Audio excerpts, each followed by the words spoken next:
Hello and welcome to my YouTube channel. My name is Doris Etito. In this video, I will show you how to bake a cake at home without an oven or a cake mixer.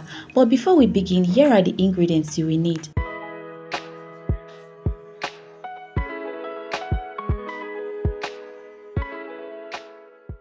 The first ingredient or item to make this cake, we will need margarine or baking butter, granulated sugar, all-purpose flour, eggs, alcohol or brandy, evaporated milk, nutmeg, browning, flavor, baking powder. And for this cake, I'm doing butter icing, so I need icing sugar, I need margarine or butter, and of course I'm also going to add some powdered milk and food color, then cake sprinkles to decorate the cake. And you can use any cartoon character of your choice. My son liked Thomas and Friends, so I bought Thomas and Friends cartoon characters and some cake candles to represent baby's age, and then happy birthday inscription and more candles.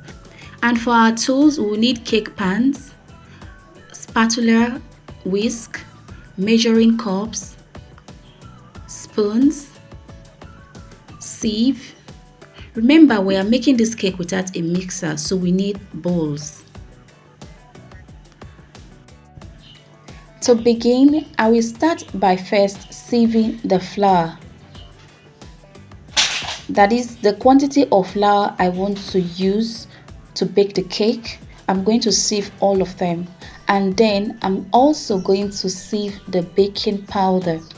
It is important to sieve the baking powder because sometimes the baking powder they lump up in the container.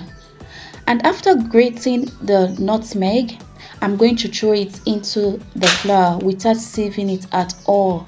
Then I will mix till well combined.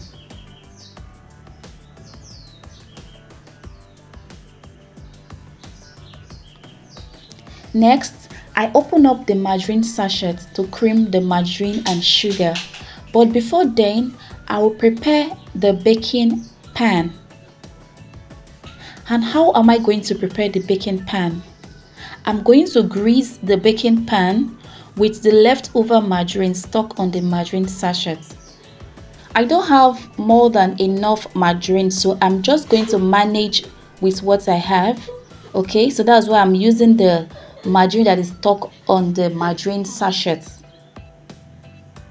but it's actually serving purpose. Okay, we're trying to not to waste. Okay, after greasing the pan with the margarine, I'm going to sprinkle some flour into the pan and then shake off the excess flour from the pan.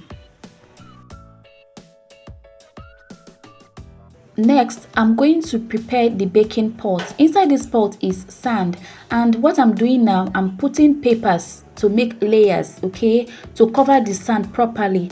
We don't want sand in our cake, okay? And make sure after doing this, you wash your hands before you continue the baking process. You can also use granite if you have granite or have access to granite, but I'm using sand. So once I'm done with preparing the pan and I've washed my hands thoroughly, I'll start by creaming my butter and my sugar together. Because the margarine is kind of firm, I'm going to cream the margarine first by itself without adding sugar. So I'll do this for a little while and then I'll add the sugar.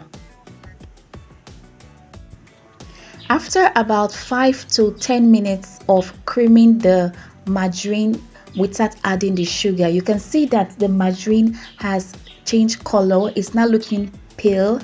Okay, so right now I'm adding the granulated sugar to the measurement that is needed or required for this recipe. Okay, I don't like too much sugar in my cake.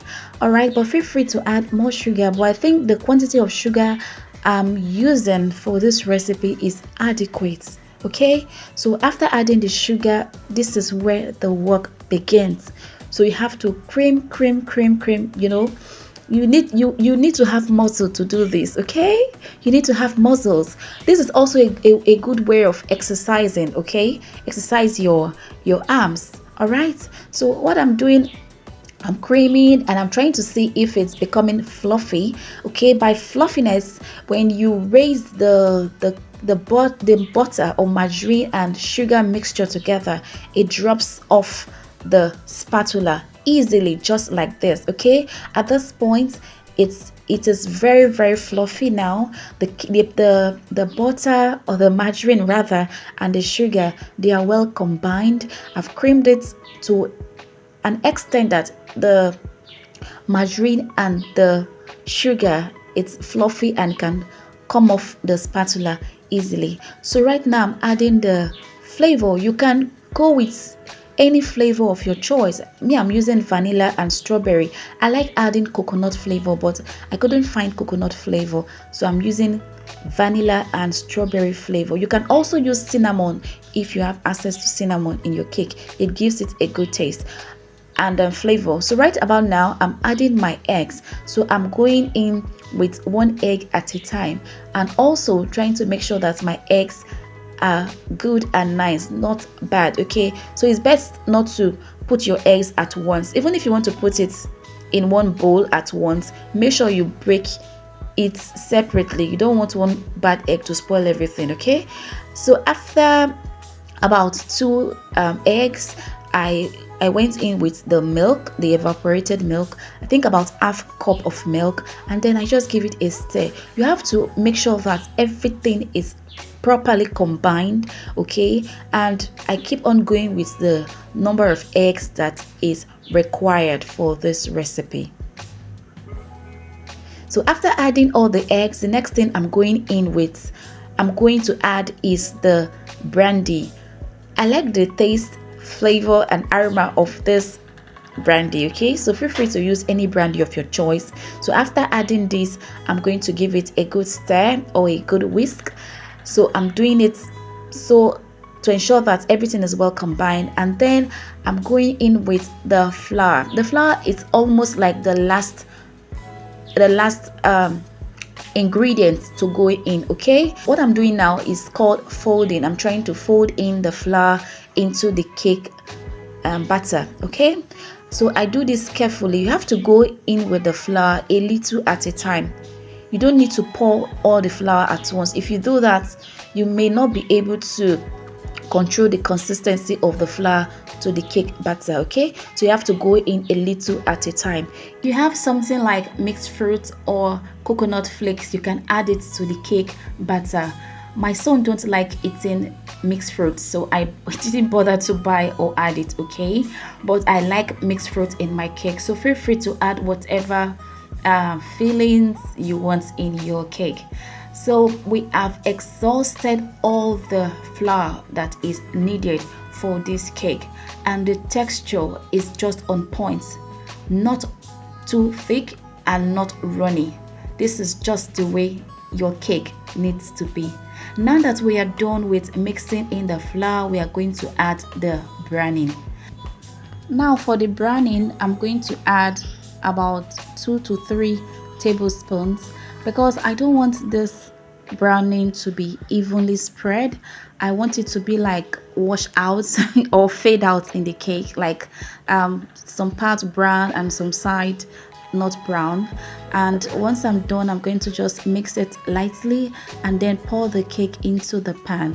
Because I'm using a pot, I don't want this cake to burn or stay very long in the fire. I actually greased 3 pans and then spread the cake or portion the cake into the 3 pans. A very important tip is to gently tap the cake on a flat surface to release trapped air. Okay, so that when you bake your cake, it will not rise in one kind of funny shape. Okay, so the pot is well heated. I'm going to place the pans into the pot and secure it with more newspaper to trap in air, because it is steam we need to bake this cake. Okay, so once I'm done doing this, I'm going to allow the cake to bake for about 40 to 45 minutes.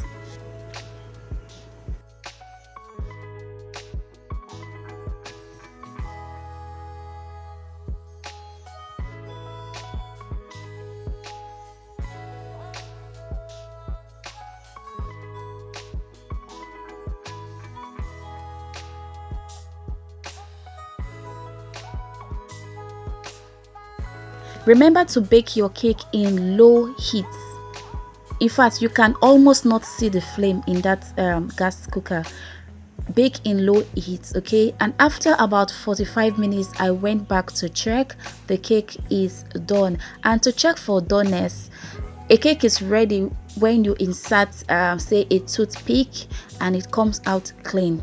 So the cake is done. I removed it from the pot and then place it on a cake rack or any kind of like rack so that it cools down completely. And here is the cake.